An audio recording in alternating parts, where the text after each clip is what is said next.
go to flipsidegaming.com and use promo code 6 for 10% off on orders over $10. It's a good deal and it helps support the show.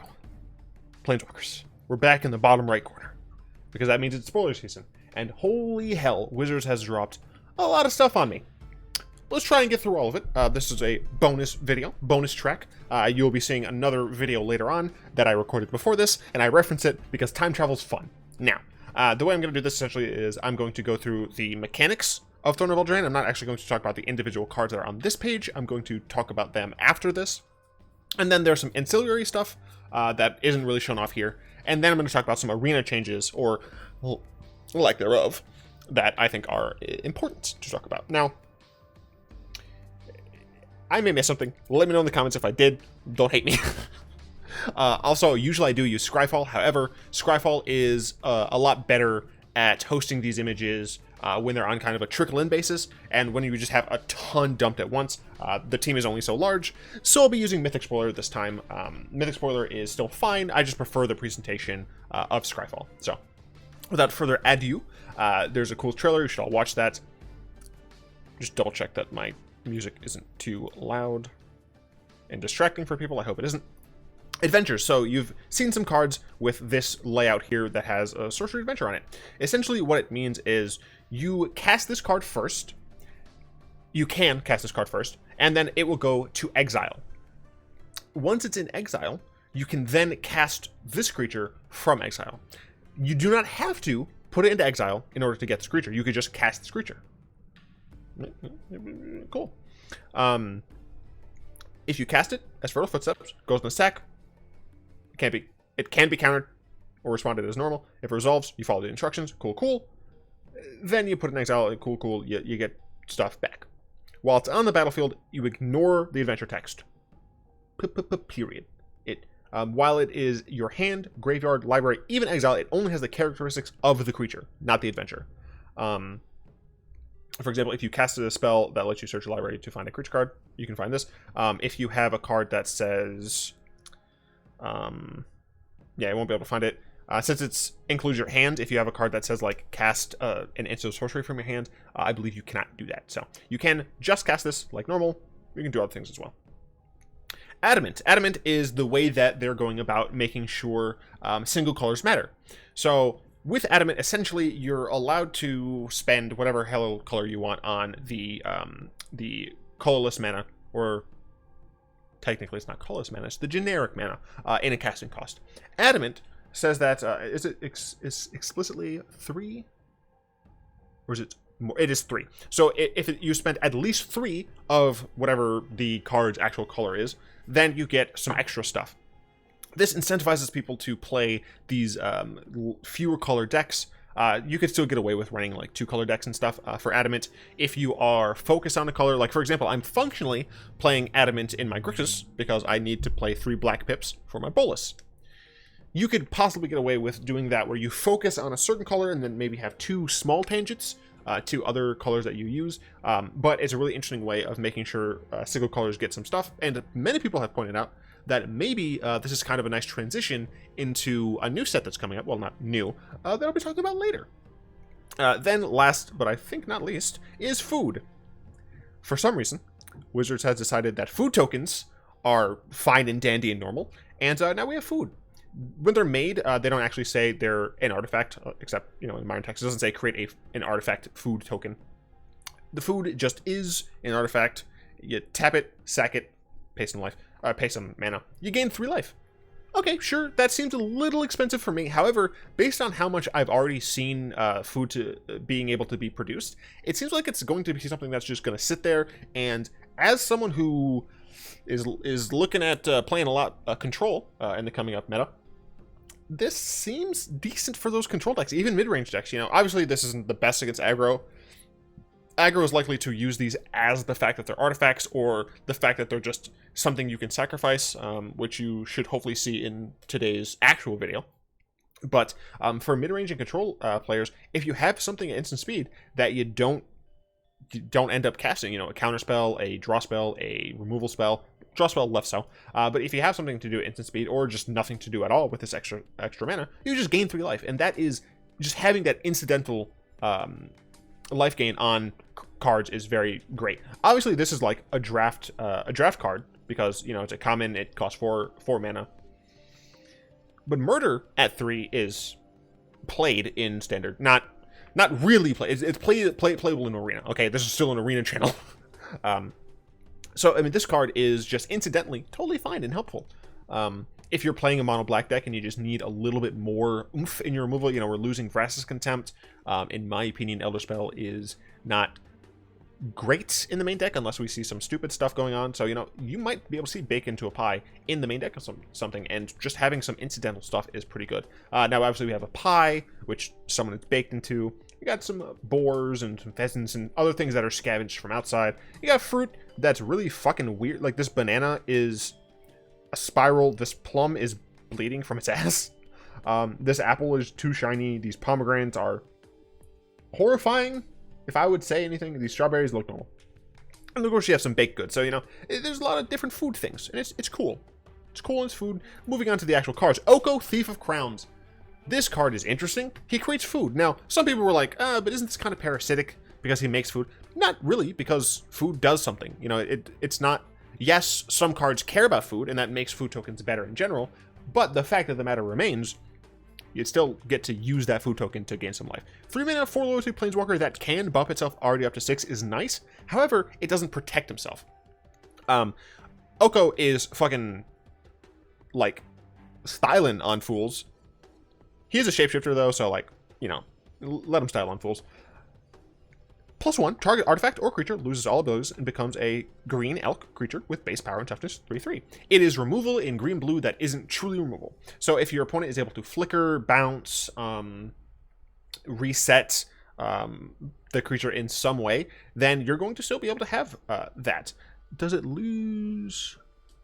I believe it loses all of the creature types as well, based on the fact that it says it becomes, and it doesn't say and keeps its other creature types. So, I mean, it's very interesting as pseudo-removal. For what it's worth, if you have something that your opponent is like a 5/5, you can +1 turn it into a 3/3, and then Oko at least gets to stay on 2.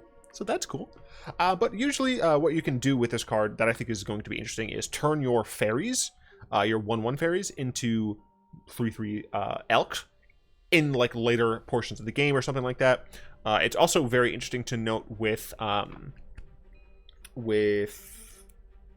the damn army card whose name I'm forgetting, Dreadhorde Invasion, because if it does lose the army creature type, which I assume it will, then you can turn that into a 3/3 baseline that has a counter on it, so it's a 4/4 elk, and next turn you get another army token to turn into a 4/4 elk.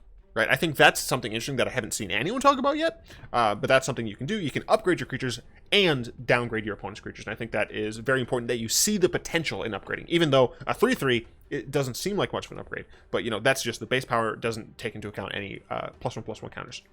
And then, of course, -5, exchange control of target artifact or creature you control and target creature and opponent controls with power 3 or less. Now, I understand why they limited the power, that being able to just wholesale exchange a food token, you know, you +2 into a food token, and then you immediately -5, you still have Oko at 1, and you've given your opponent some life. Who cares? I took your biggest creature, right? That would be an issue. So limiting it to 3 is fine. You can, like, downgrade your opponent's creature into an elk and then take it later on. That's something you can do. But the fact that you can just give them some food or random artifacts that you don't care about is nice.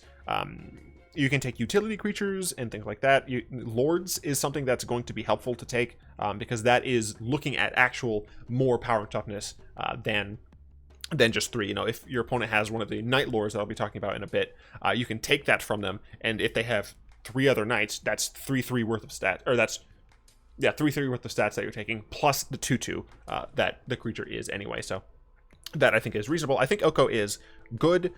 Whether or not he's strong enough to see play in this metagame, I don't know. And that's kind of sad because I think this card is good in a vacuum. Whether or not he'll see play in Standard remains to be seen. Flaxen Intruder. Fucking horrifying, but yeah, bears. So this is an adventure. You can cast it from your hands to do the adventure stuff. You pay 7, make 3 2/2s. It's 7 mana for 6/6 worth of stats.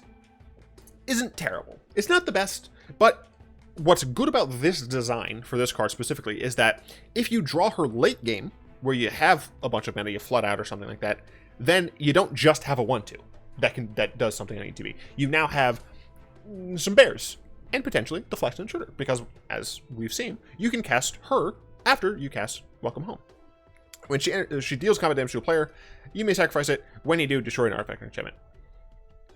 Not the best thing because it's a 1/2 that has to get through for damage, but still, it's something that is there.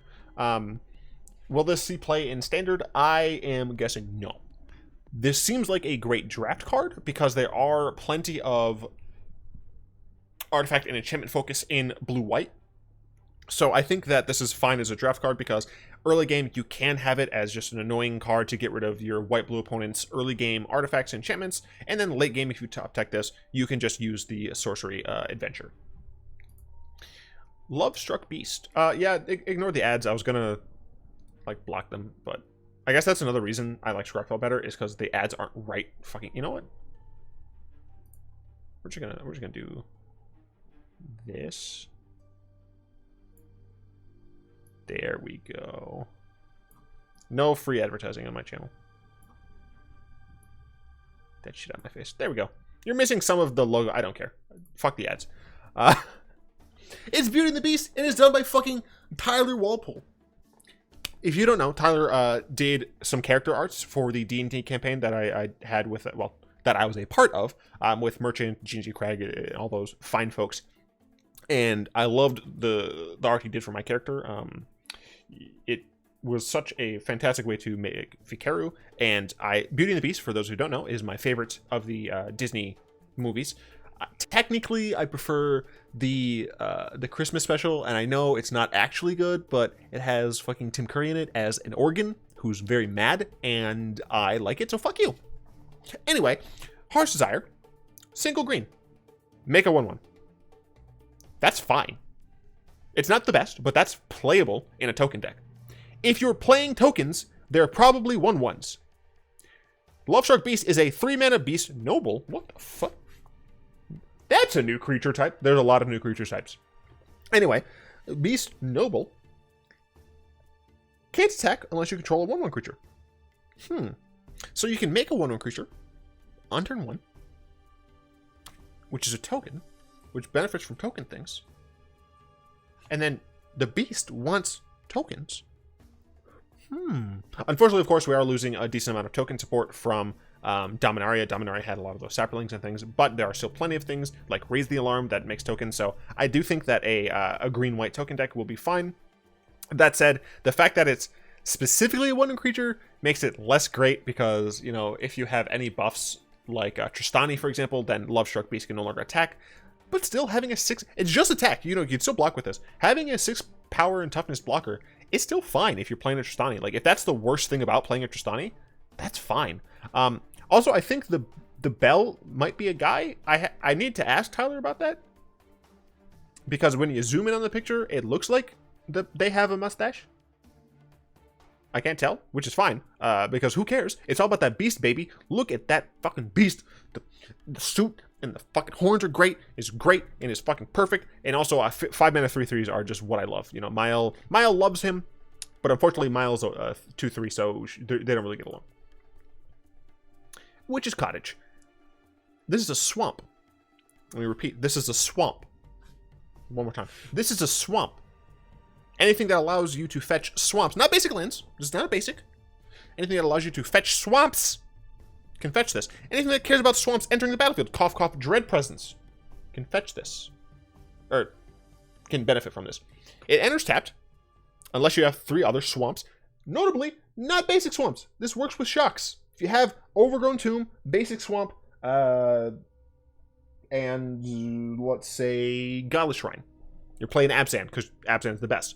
If you have those 3, this comes in untapped. When it enters the battlefield untapped, so if you meet the conditions that you want to meet anyway, you don't have to, put target creature card from your graveyard on top of your library. I plan on using this in a Dread Presence deck. I don't know how it's going to work, but I want to make a mono black Dread Presence deck. Maybe splash something because this does care only about swamps and not basics, so that's nice. But it would only include swamps. So I would only have a limited splash. Well, probably have to include some things that weren't swamps, but still. Very interested in Witch's Cottage. I just like lands that have a basic land type that aren't basics. I think they're cool. Crystal Slipper. This is a glass slipper, obviously, referencing. Which one was I don't know. Cinderella, which is interesting because this is a red card. Cinderella, glass slipper. Get it? Wizard seems to really be going full steam with this fucking Final Fantasy Online. Get this fucking shit out of my face. With the colored artifacts and colored equipment specifically. And I really do appreciate that if it means that we are going to start seeing, they're going to be dipping their toes further and further into making more powerful equipment, because that's one of the reasons they said they kind of had. I mean, we haven't really seen good equipment in a long time, and a big reason for that is the fact that they're universal. You can put them in any deck because they're colorless. So hopefully we're going to see some cool stuff. This is just kind of a limited equipment. It's nice that it gives haste and +1, but this is no Swiftfoot Boots. And the fact that this is color restricted means it probably could have been a little better. Hexproof, I think, would have been maybe too good. Like, this is a thing that, like, getting Shroud would be fine. But like 2 and 1 to equip to get haste and Shroud on this, like essentially just Swiftfoot Boots, but in red, I think that would probably be fine. Oh wait, Swiftfoot Boots gives... No, it gives Hexproof. Yeah. I guess Swiftfoot Boots is an uncommon, but still. It's okay. It's nothing to scream out. Witching Well, though. Witching Well is very cool. It's a single blue for an artifact. When it's a battlefield, scry 2. Sure, cool. I don't think that's playable in Standard necessarily, but you could also sacrifice it to draw 2 cards. And if you're playing a deck that cares about having these artifacts and enchantments anyway, this helps you in the early game, and it's something that in the late game can draw you more cards. I think if there is a white-blue artifacts deck, this is going to be a part of that. Possibly not as a 4-of, but being able to play this on turn 1, or since it's a 1 mana, in conjunction immediately with a card that cares about these artifacts and enchantments, I think that is a fantastic card, and will likely see some play. Wistful Merfolk. This is, the Little Mermaid. 2 for a Merfolk. That's a 3/2. It's pretty good. Oh, it has Defender. Oh. Well, you can turn it into a human and make it not have Defender. Also, this is a take on the Little Mermaid where she's fucking evil and wants to take her vengeance. I'm scared. But I love that they made her a redhead. This is a top-down design like Innistrad, where Wizards is really going to make the tropes that we expect to see. So having a cool Little Mermaid card is awesome. I guess I'm actually gonna show this ad. It's fucking because they made my chair. Secret Slab. Who's next? Run Away Together. I don't know what this is referencing. I feel like I should, but I don't. That said, it's still. What is it? It's not any of those. What is the damn... There's a Ravnica card that does essentially the same thing, except it's one that you control, one that your opponent controls. But still, you get to bounce 2 things. Now, if this is a 1v1 situation, you have to bounce one of yours. However, if this is not, you can hit 2 people's stuff, and you just chuck them into their hand. It's great. This might see play in EDH. Might see play in low-powered EDH and Brawl. I'm realizing there's just like Cyclonic Rift, and everyone plays that because everyone sucks. Standard, no. Well, I guess if you have some ETB stuff that you want, but otherwise, I'm like, I don't know. Golden Egg. It's a food, but it's also not a food token. And as a battlefield, draws a card. So I don't remember who showed me this, but Mystic Forge is in Standard, and will continue being Standard. Eugene is in Standard. Yes. He was War? Yeah, it was War. Eugene reduces the cost of your colorless cards by 2. Golden Egg draws you a card, costs 2. Gilded Globe draws you a card and costs 2. I am going to make a deck that uses those 4 cards. I'm hoping it's stupid. Because gosh, I do love the idea of playing an egg and killing my opponents. But this also adds a color. You can filter it for color. It's very similar to Guild Globe, except for the fact that you get to gain life as well. Cool stuff. The Gilded Goose. It's the one who laid the golden egg. Hey, it's Steam.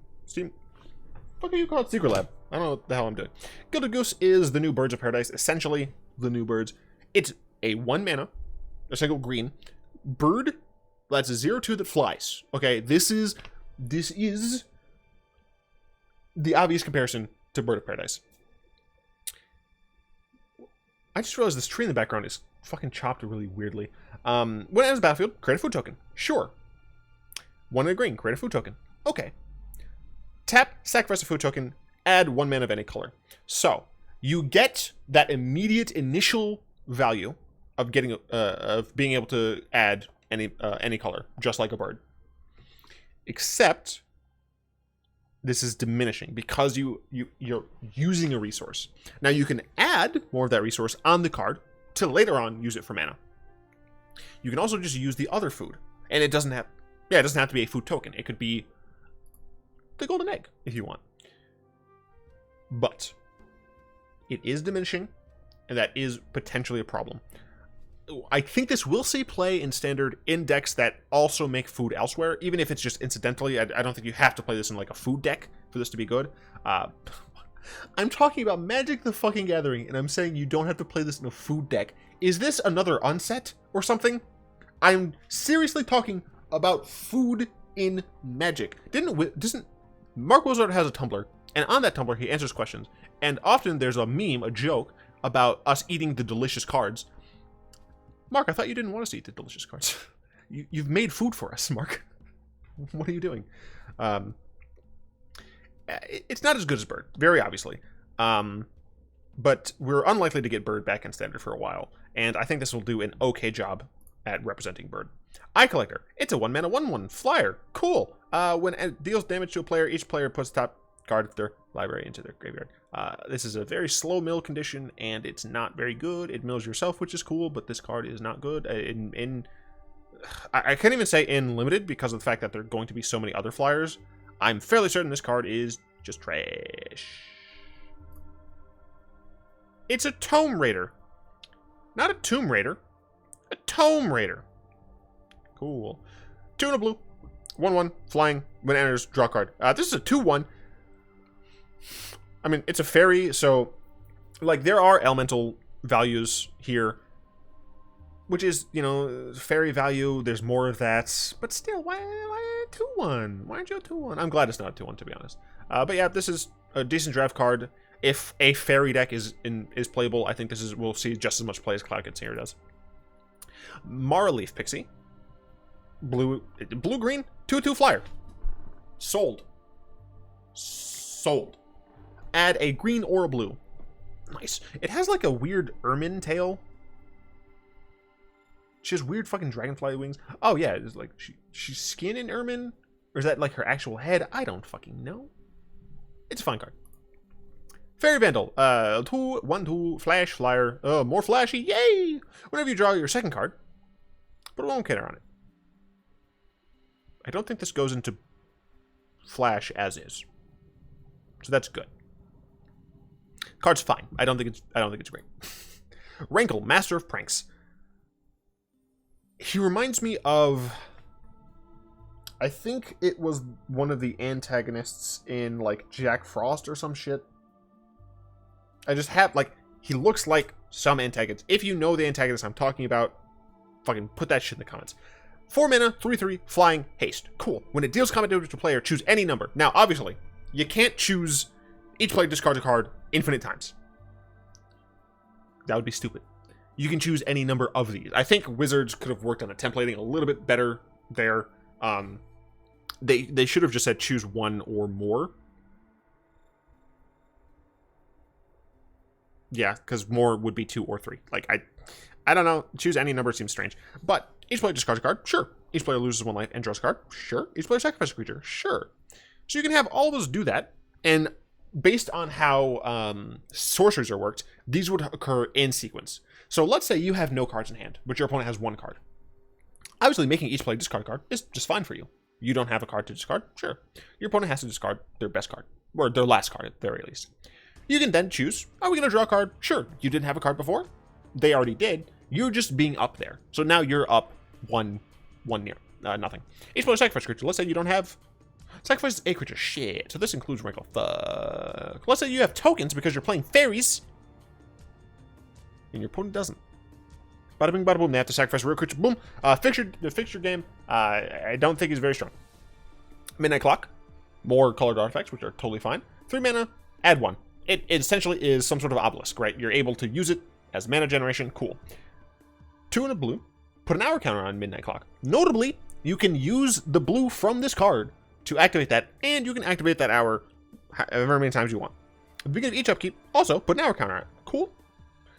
When the 12th hour is put onto Midnight Clock, shuffle your hand and graveyard into your library, then draw 7 cards. This is a weird card. It's so very weird. I just thought of a stupid thing to do in like casual. Paradox Haze is an enchantment from Time Spiral. Block, I don't remember which set exactly. That gives you an enchant player has an additional upkeep phase. So you can fucking play Paradox Haze and have multiple upkeeps to get outcomes. The thing is, I don't know what you can do with this card. It's anytime you have like a windfall effect like this, it's powerful. Or not windfall, but you guys know. An effect like this is usually powerful. Time Twister effect, that's what I'm thinking of. But it's only you, right? So your opponent doesn't get the benefit of drawing 7 cards. I don't know how to evaluate this card because I'm not the demographic for this card. This is a Johnny card. This is a, I am going to break this card. I can't do that. That said, cool card. Order of Midnight. This is a fucking 2 mana, 2/2 flyer in black.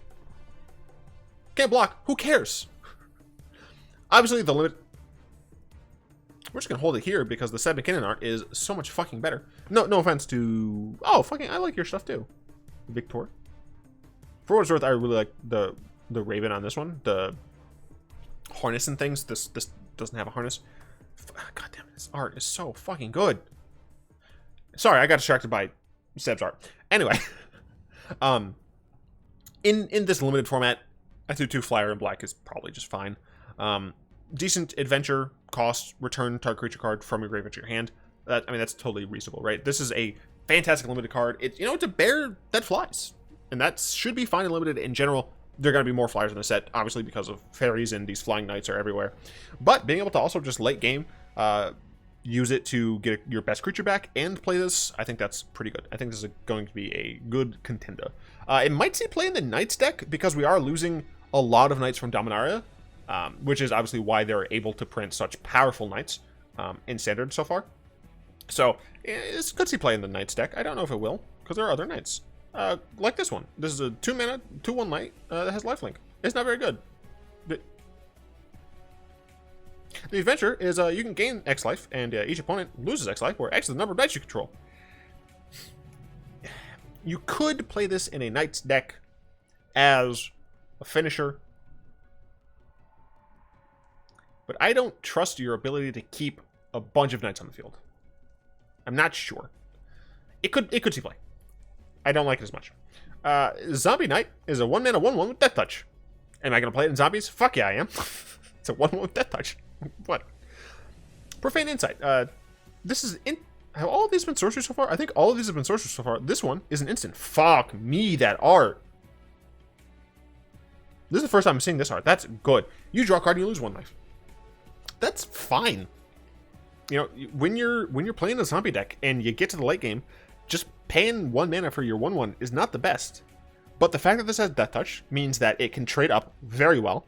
And the fact that you could just use it to draw a card and lose a life is even better. Fuck, that is so good. Sir. The Sirs in here are SYR. It's reasonable. Conrad the Grim. I assume this is a reference to Grim Fairy Tales. I could be wrong. It's not double M. Who cares? 5/4 for 5 seems decent. Whenever another creature dies or a creature card is put into a graveyard from anywhere other than the battlefield, or a creature card leaves your graveyard, Sir Conrad deals 1 damage to each opponent. 2 mana. Each player puts the top card of their library into their graveyard. Now,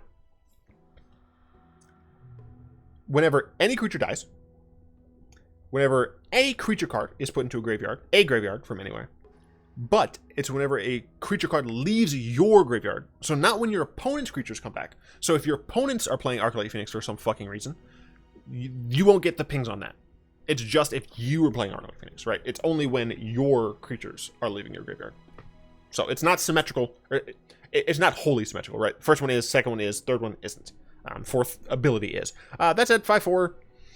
I don't think it's going to be very good. You might see this in Brawl. Tournament Grounds. I love this. Add a colors, who cares?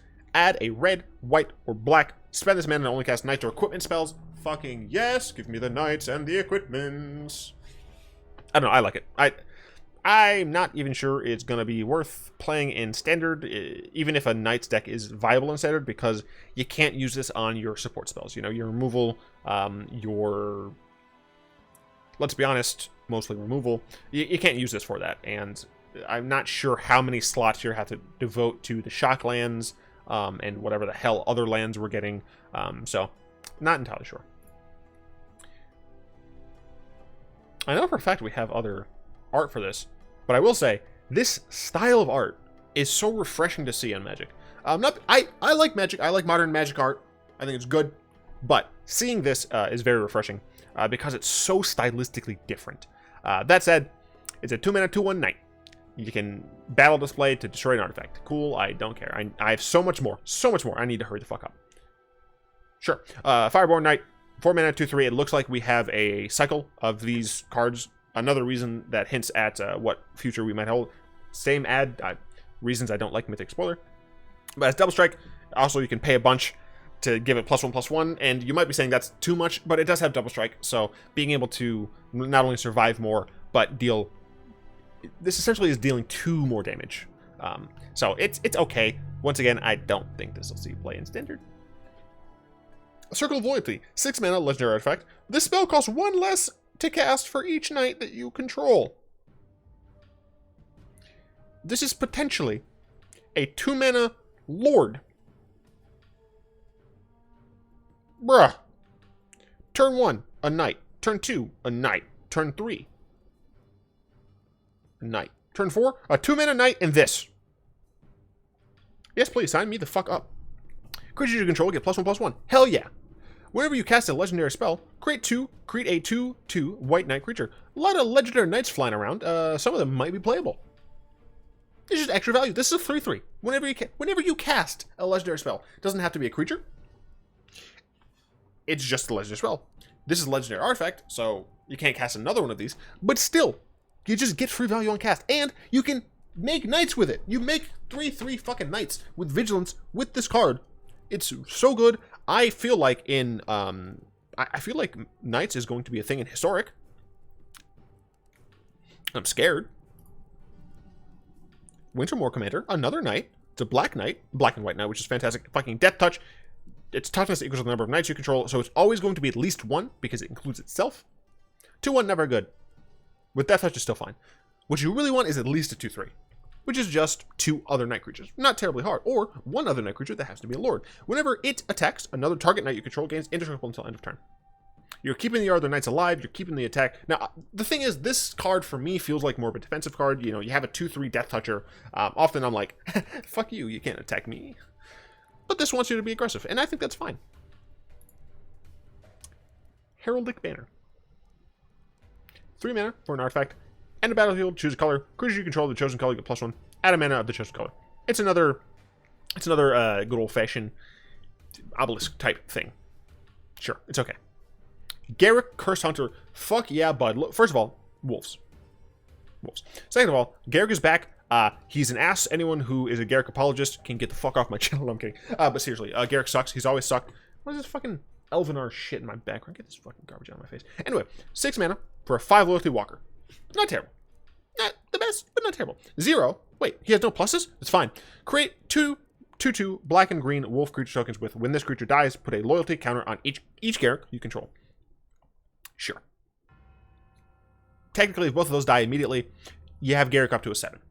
Cool. Then you can leave -6. That'd be awesome. -3, destroy target creature, draw a card. I like removal on my planeswalkers. I like planeswalkers who make creature tokens because they protect themselves. This card is good. -6, you get an emblem. Creature you control get +3/+3.5 trample. Holy shit, yes. I like the shit out of this card. I hope I can play this in Abzan mid-range. The thing is, this directly competes with Liliana, and Liliana is also quite strong. We'll see whether or not the wide removal that Liliana gives is going to be better than the targeted removal that Garruk brings, but you could play them together. It would be risky having that many 6-drops. I don't know. I don't know.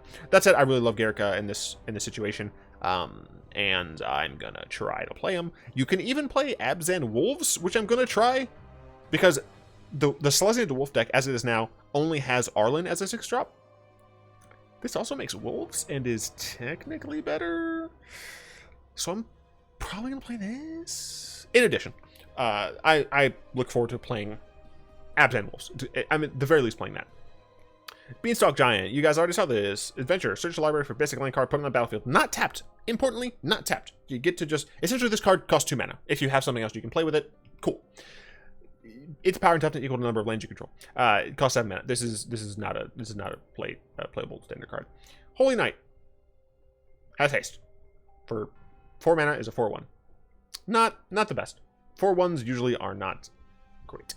If you paid 3 more red mana, it enters with a 1/1 counter. A 5/2 is a little better, but it doesn't have trample, and it still only has 2 toughness. It trades with bears. I ain't about that life. Silver Flame Ritual. This is a 4 mana sorcery. Put a 1/1 counter on each creature you control. Okay, could work in a token deck, I suppose. This is obviously for knights, but could work in a token deck, I suppose. If you paid 3 more white mana, then you can go ahead and give them vigilance as well. I don't think this card's gonna see play. Notably, none of these, well, not you, that one hasn't wanted to see play yet. This one, I also don't think it's going to see play. This one, I do think is going to see play. 3 mana for an instant, deal 3 damage to any target. That's not the best, right? We've had cards like that in Standard that weren't really played. That said, if you paid 3 more red to cast a spell, it deals 4 damage to that target instead. Is that 1 damage really that more important? Yes, and the reason yes is because mono red is losing a lot. And I think something like Killing Fire is going to help make sure it sticks around. And when you already have Runaway Steamkin, which just produces that 3 red anyway, I think this spell is going to be helpful. I'm curious to see if mono red goes more of the burn route instead of the kind of red deck wins route. There's a fucking pug. I hate you advertisements. But you guys should love advertisements and totally click on them when they come up in my videos. Bacon to a Pie. Some of the cards here are all cards from the Brawl decks. I'm going to go over them very quickly because you should hopefully look at all of them on Arena itself. Bacon to a Pie. Instant speed, destroy target creature, create a food. I love this card so much, I probably am going to play it in Standard. Pirate for the Swarm. Pirate for the Swarm. Rat Lord. It's a fucking Rat Lord. Also Warlock. New creature type. We've not had Warlocks before. This is so fucking cool. We're getting Warlocks. Anyway, a 2 mana 1/3. Ratchet control of Menace. I'm pretty sure the rats that we had that you could play any number of, I think those were M19, pretty sure they were. So you can play it in Brawl, or no, fuck, not Brawl, god damn it. You can play Historic. I hate these names, I hate them so much. 2 mana, you can make a black rat. Sack some rats, gain control of a creature. Permanently. I love it so much. This is going to be a stupid thing you see in Historic. It's going to be stupid. It's not going to be good, but it's going to be stupid. You just, oh, cool, I'm just going to sack these rats, take your best creature. Next turn, I have so many rats, I'll sack these, take your best creature. It's fucking hilarious. Tome of Legends, 2 mana for an artifact, enters the battlefield with a page counter on it. Whenever a commander, your commander, enters the battlefield or attacks, put a page counter on it, tap 1, remove a page counter from it, draw a card. Really, this is going to help red decks in EDH the most, but it's also going to help white decks. White decks that I've seen are often low CMC, unless they're big fuck off angels, and then fuck those decks. But you'll be able to actually like get some card advantage in those white decks, so this will be hopefully helpful. I don't actually know if it's going to see much play at all. This is a rare, while the Arcane Signet is fucking common or something. Sure. Shambling Suit, we saw this. Oh wait, fuck. Right, I forgot that I played those first, but you'll see them second. Anyway, Shambling Suit is a 3 mana 0/3. That's not good. Power equal to the number of artifacts or enchantments you control. That's decent. We've seen that there's going to be a lot of stuff that cares about artifacts and creatures in blue-white. So since this is an artifact by itself, it could see play in that blue-white deck. All that glitters ain't gold. This card is cool. 2 mana. Enchant creature gets +1/+1 for each artifact creature you control. Or artifact or enchantment you control. I like it. It's not going to see playing standard because of enchantment reasons, but I'm going to try and put this in my deck so it's the return deck in that good old-fashioned EDH. Venerable Knight is a 1-mana 2/1. When it dies, you can put another 1/1 counter on another knight you control. That little girl doesn't look like she's ready to be a knight. Look at them scrying legs. This sword is thicker than her legs. I'm sorry, I shouldn't be mean to a fictional child. Shining Armor. It's the fucking knight in Shining Armor trope. It's so good. Also, 2 mana. Flash. Flash. When it enters the battlefield, attach it to a knight you control. Equipped creature gets +0/+2 and has vigilance. Yes, daddy. That said, it's not playable. In a knight brawl deck, maybe. In standard, no. Corridor Mirror. Monitor. Shut up. 2 mana for 1/4 construct. It's a fucking... It's a lantern. It's a key hole shaped like a lantern with keys as legs. Are we sure this is not another unset? When it enters the battlefield, untap target artifact or creature you control. Animating Fairy, 3 mana for a 2/2 flyer. It's a Windrake. Playable in most limited environments, but possibly not this one. Target non-creature artifact you control becomes a 0/0 artifact creature. Put 4 1/1 counters on it. It seems that this type of animation thing is a theme. We're going to see put 4 1/1 counters on it. That's what they do. Frogify. It turning the king into a frog. Hilarious. 2 mana, enchant creature loses all abilities, and is a blue frog with base power. Top this 1/1. Cool. It loses all other card types and creature types. Becomes a frog. I don't know. Inspiring Veteran. This little boy over here with a fucking toy sword. Ha. Other than you control get +1/+1. This is a 2 mana lord. What the fuck, wizards? Give wolves a 2 mana lord. Give zombies a 2 mana... zombies with a 2 mana lord might actually be excessive. But still, fucking 2 mana lord for knights. 1, a lot of 2-drops that you want to play knights. 2, fuck. I want to play some knights. Command Tower. This is being reprinted. There are other reprints, technically, but this is a card that I think is important that's getting a reprint in these Brawl decks because everyone will need them. Sir Gwyn, one of the Brawl decks, and there's a Doge on my screen. There's a Knight, 6 mana, 5/5. Sure. Vigilance Menace. Sure. Whenever an equipped creature you control attacks, you draw a card and you lose 1 life. Notably, this is not whenever 1 or more. Each time this happens, you draw a card and you lose life. Notably, this is not a may. You draw and you lose a life. This has to happen. Equipment you control have equip Knight. So when you equip it to a Knight, 0. Oh, baby, I love you way. That's fucking cool. Do I have a Knight? Oh, I do have a Mardu deck already. I have Kalia. I already have a Knight deck too. It's just so cool. It's so cool. I really like equipment. And Priestly Paladin's a Knight. Priestly Paladin's pretty cool. This card is cool. Not gonna see played in standard, but is in decent Brawl thing. Savvy Hunter. I made some resonance with my teeth, and I'm very sorry if you heard that. 3 mana, 3/3. Fine. Love it. Mid-range, here I come. Whenever it attacks or blocks, create a food token. Love it. Here I come. Sacrifice 2 foods. Sacrifice 2 foods. Draw a card. I wish this just said eat 2 foods. But still, this card seems to be DSAF. I'm speeding up because I admit I need to eat. I'm hungry.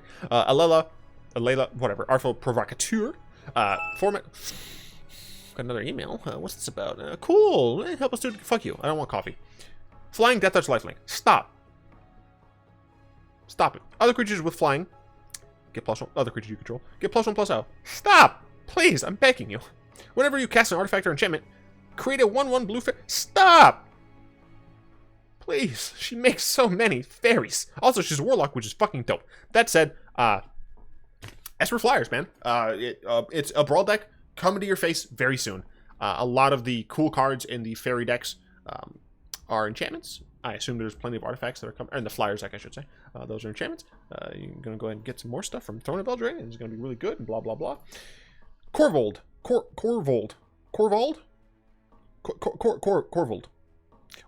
Dragon King. 5 mana for a 4/4 flyer. Hell yeah. It's actually not that great. When it enters the battlefield, or attacks, sacrifice another permanent. Whenever you attack, or whenever you sacrifice a permanent, put a 1/1 counter on it and draw a card. Cool. Has to sacrifice, that's fine. It enters the battlefield as a 5/5 because you're sacrificing something, but when you're sacrificing something, you at least get to draw a card. Now, this is the deck I played, which is what you'll see later in 12 hours, actually, unless you're watching this not at midnight for me, in which case you're watching this whenever. Fuck me, I'm hungry, I have to read. Anyway, so I have so much to do. It's a cool card. This is going to be an aristocrat-style deck. Moldervine works really nicely with this. You'll see all of that later on, but I really just love fucking Jund value. So good. Rosethorn Acolyte is a 3 mana, 2/3, add 1 mana. You can use a seasonal ritual, add a mana. You can turn kind of metamorphosy, but it doesn't draw you a card. Art's fantastic. Card's not. Steel Call Lance. Black and red. Equip creature gets +2/+2. That's not bad. Oh, equips for 3. Oh, that sucks. Equip Knight 1. This is an equipment that might actually fucking see play in Standard. Knight's Charge. Bruh. WotC, stop making good Knight cards that make me want to play Knights. 3 mana. Whenever a Knight you control attacks, each opponent loses 1 and you gain 1 life. For each Knight that is attacking. 6 white, black. Sacrifice Knight's Charge. Return all Knight creatures you control, or creature cards from your graveyard to the battlefield. Yes, that costs 8 mana. Motherfucker, I'm just now noticing this. They're on so many different mounts. This is a fucking unicorn. That's just a normal horse. Another unicorn. He's on a fucking lion. This fucker's on a black horse. This is another lion. Fucking big griffin. I'm pretty sure that's a griffin because of the legs. And this is a giant fucking raven. Knights are cool, okay? Knights are cool, and this is also cool, and fucking, you just get it back. I know it's expensive, but still, who cares? I love this card, it's great. Banish into Fable, fuck this card. This card is good. It is actually not bad. 6 mana, instant. When you cast a spell from your hand, copy it if you control an artifact, then copy it again if you control enchantment. You may choose new targets for the copies. You get to bounce up to 3 things, and make up to 3 knights. It's not bad. Shine Chaser. 3 mana for a 1/1 fairy.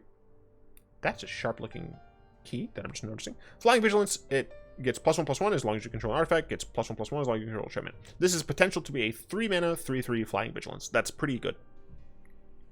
As I said, you know, this deck is, the blue-white is looking for artifacts and enchantments, and you have some cards like this that are both artifacts, and creatures that care about artifacts and stuff. So this is really interesting. This is the other of the like Burn Knight. I said this was probably going to be some sort of cycle.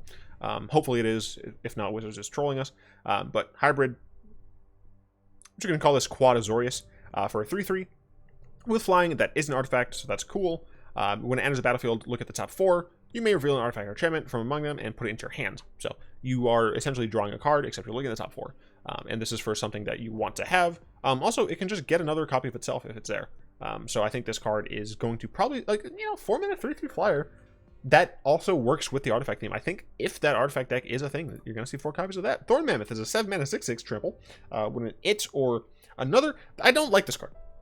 So we have Gruul Rage Beast, and Gruul Rage Beast is moi. When Thorn, I actually can show you that. When Thorn Mammoth or another creature enters the battlefield under your control, it fights. Thorn Mammoth fights up to 1 target creature you can no control. The Thorn Mammoth does. When Gruul Rage Beast or another creature enters the battlefield under your control, that creature fights. Why is the Mammoth got to do all the fucking work? This is bullshit. Witch's Oven. It's a 1 mana sacrifice creature, create a food token. If the sacrifice creature stepped is 4 greater, create 2 food tokens instead. It makes food. Taste of Death. 6 mana. Each player sacrifices 3 creatures. Create 3 food tokens. I mean, what can I say? It's not terrible. Especially like if you don't care about your creatures dying or you don't have any.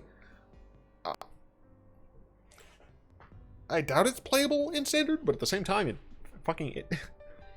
it's fucking Taste of Death, and you create 3 food tokens. Workshop Elders, 7 mana for a 4/4. Artifact creature you control and flying.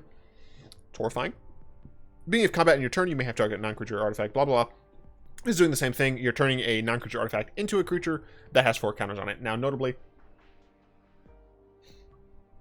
I think Abigail turned the oven on. Notably, you don't the creature doesn't have actual power and toughness other than 0/0. So Shimmer Dragon got a fucking awesome blue dragon. 6 mana for a 5/6 flyer as long as you control 4 or more artifacts. This has hexproof. Cool. Tap 2 untapped artifacts you control, draw a card.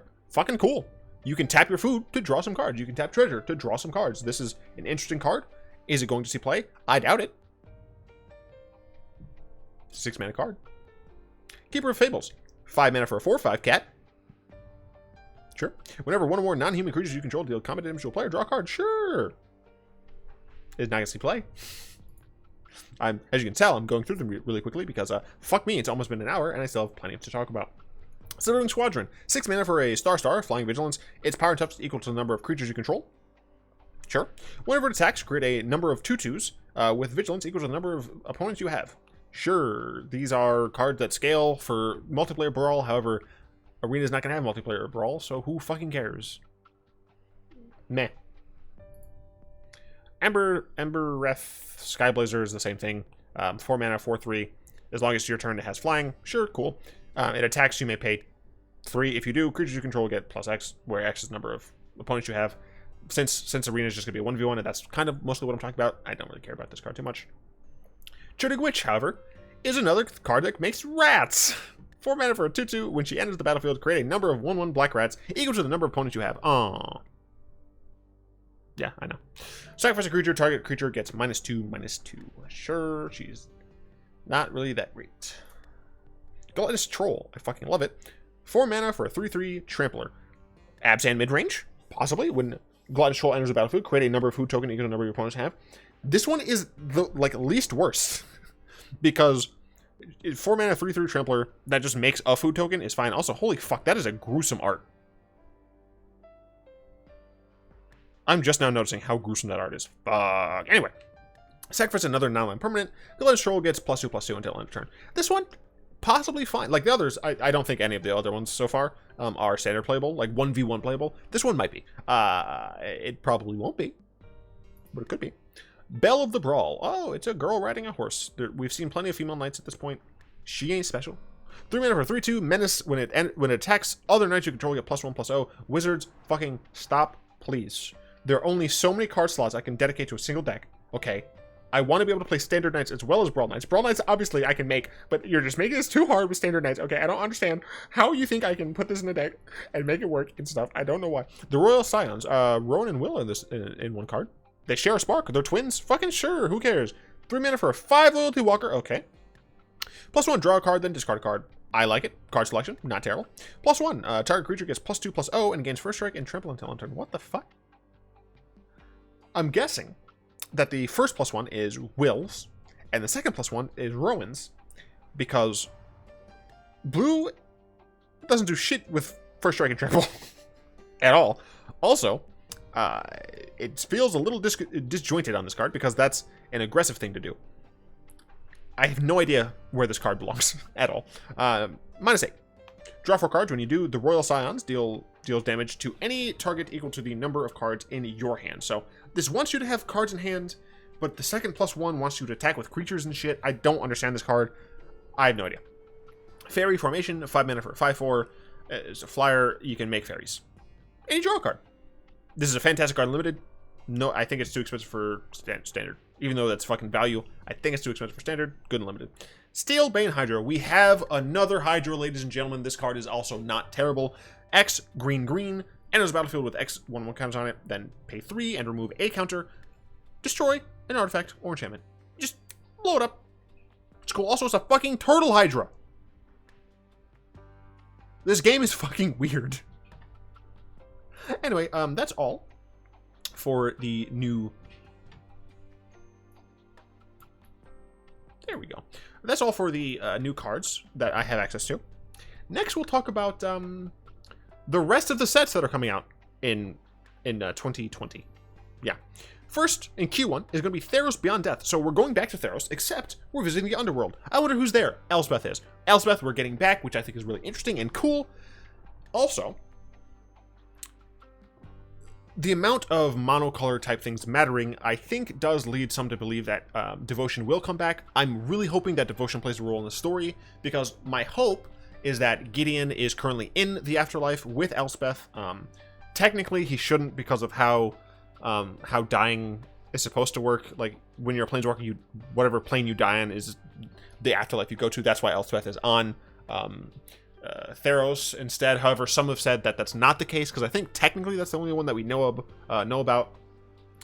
But they've said that technically that's not the case, because Theros is different. It has like a really concrete underworld, whereas other planes don't often have that. So there's a bunch of different reasons, but I hope Gideon is there, and I hope that Gideon and Elspeth essentially kill Heliod because he's a dick, and then Gideon becomes worshipped, and that devotion leads to him. I mean, that's what Hoofman Xenagos, that's what Xenagos did, essentially. Is like, he needed the devotion, he needed people to worship him in order to get that status of god. So hopefully we'll see Gideon become a god, even though he's still dead.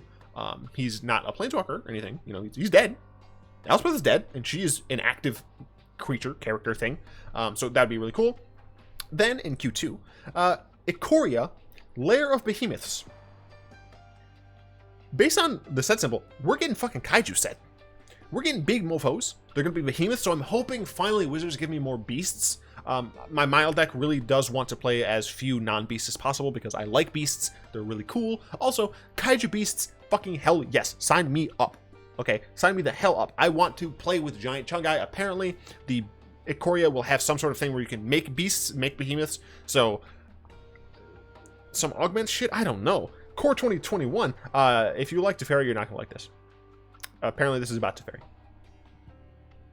Anyway, Zendikar Rising in Q4 of next year. We're going back to Zendikar, except no Eldrazi. I don't love that for several reasons, but a lot of them are Vorthos reasons that I'm not going to get into in this video, because I need to fucking eat, okay? And I have to read stuff too. Oh, it sucks. Anyway, it's going to be more adventure stuff like old Zendikar was. I'm curious as to, like, they have to...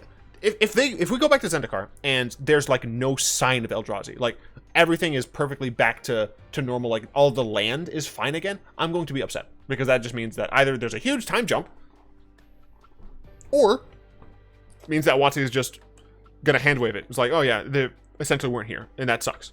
It is stupid. Like, I want to see devastation still there. The Eldrazi devastated the entirety of Zendikar. Well, I guess not technically the entirety, but the majority of Zendikar. I want to see that destruction. I want to see the aftermath of that. One of the reasons I wasn't the biggest fan of Dominaria is because it was just status quo, right? Like, yeah, we haven't been there for a while, but still, like, when we left it at Time Spiral, it was fucking a wasteland. And we go back, and it's, yeah, I mean, you're still looking for old artifacts and stuff, but they're still like, they're like full civilizations. It felt like it was disconnected. So if Zendikar is like Dominaria was, I'm going to be disappointed. I might be the only one, but meh. Anyway, let's look really quickly at some basic land arts here. Let's go ahead and just look at the... I realize that you can't see all of them. Fuck it, it's fine. You can see all of this in Arena. Just go ahead and do ELD. Good stuff. Now we get to the fun part. State of the Beta Part 2.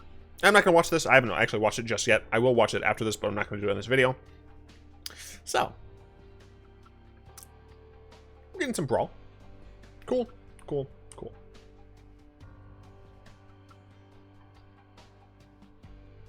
Blah, blah, blah. Players will have until September 9th. Okay, so until September 9th. So, okay, so I will have time to do the Brawl stuff. We're going to get some events, or some stuff, some preview stuff. It's gonna be great. Sure. We're launching Arena. We are just launching Arena on September 26th. Play now to earn your open beta participation reward filled with a player avatar and card sleeve while you can. Sure, cool.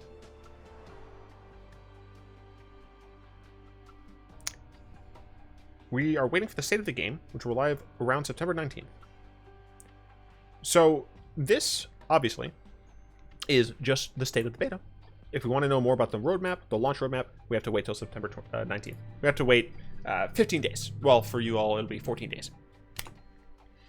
That's all fine and dandy. But they didn't address fucking so many things that they needed to address. First and foremost, a lot of people still don't like the 2-for-1 thing for historic cards. That wasn't addressed here. Not a good look. It was, I mean, this article was written possibly weeks ago.